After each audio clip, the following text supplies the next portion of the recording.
Well, students, we're gonna work on finishing outlining, doing some thicker lines, and doing some shading on these. So first step, any lines that you didn't trace, like this cloud, I would outline that. And check and see if there's any other lines that need to be traced. Second thing is doing some thick lines. I've already done that on this building just to make this example go faster, but I would just pick one side. It could be the left side, it could be the right side. So here I'm gonna do the right side of all of the windows. And so here I'm just making that side thicker. It kind of looks like a C shape. So just kind of put a line next to it, make it thicker. Put a line next to it, make it thicker. Now instead of a C shape on a rectangle, you would do like an L shape. It's a backwards L in this example. But that would make it a thicker line. And that makes it look a little more three-dimensional. I would go through and I would make thick lines on all your windows. You can even do that onto some of these additional details. Really, any line can become a thick line to make it look 3D. So here, if this is two lines, maybe this side of the sidewalk line becomes a thicker line. And I did that over here too. These lines, I made some thicker lines on the hills too. And you could just pick one side of the grass and make that kind of a thicker line. And maybe like one side of the wavy line, make that a little bit of a thicker line too. You can do that on the bottoms of the clouds. And you could add a little bit of a thicker line to the edge of the sun too. When you finish your thicker lines, then I would like you to do a little bit of erasing before you shade it. So here, most of my pencil has been erased, but if you do see a little line that needs to be erased, go ahead and clean that up. Then we're going to do shading on a lot of it. Sometimes people make the mistake when they're shading to just color it all. Please don't color the whole thing. When you're shading it, I would like you to practice like we did with your 3D shapes, where I'm gonna make this edge really dark, and then I'm gonna go lighter and lighter and lighter and lighter and lighter. I'm kind of thinking that it's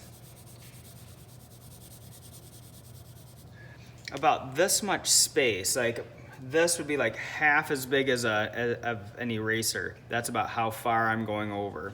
So it's about 1 inch. If you're thinking about like your finger space, it's about like that far. So I would do that around the window. So I'm gonna go dark and I'm gonna get lighter and lighter and lighter and lighter. Dark here, and I'm gonna get lighter and lighter and lighter. Always going around the windows and the doors.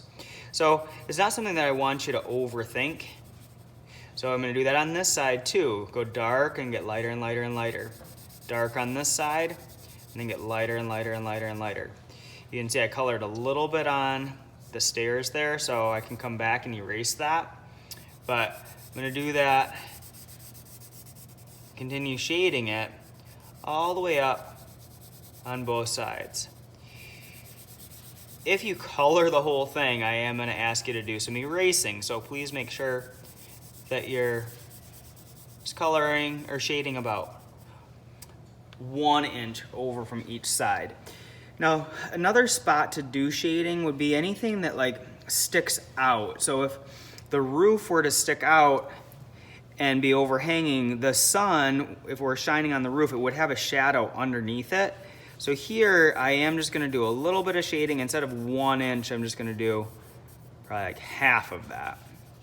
Like if this balcony were sticking out, I'd just do a little bit of shading under that. So you can do a little bit of shading underneath your windows or anything that might be sticking out.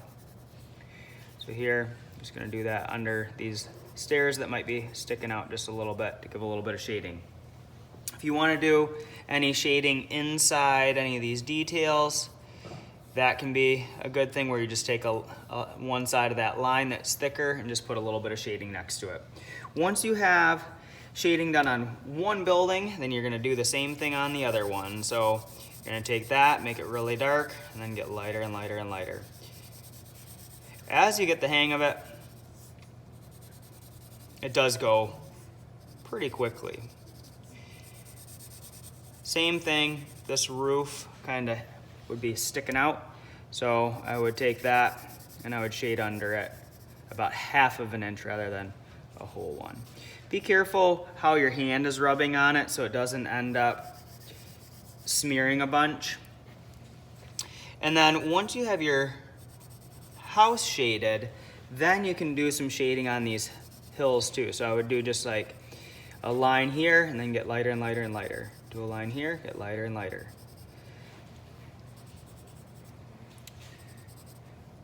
Once you have these done, you can even add some shading on the sidewalks.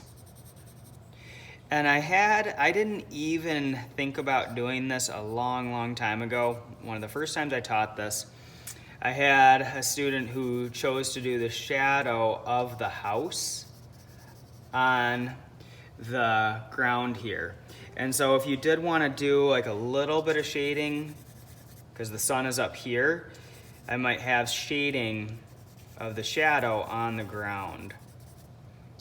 And that might carry like off kind of at an angle and shade that in just a little bit to create a shadow. If you do want to do a little bit of shading at the bottoms of your clouds too, I wouldn't shade the whole thing, but little details here and there. If you have extra time, go back, even shading a little bit of this smoke on the chimney there. And a sun really wouldn't have a shadow, but if you want to make this look more three-dimensional, you could shade that with a curved line.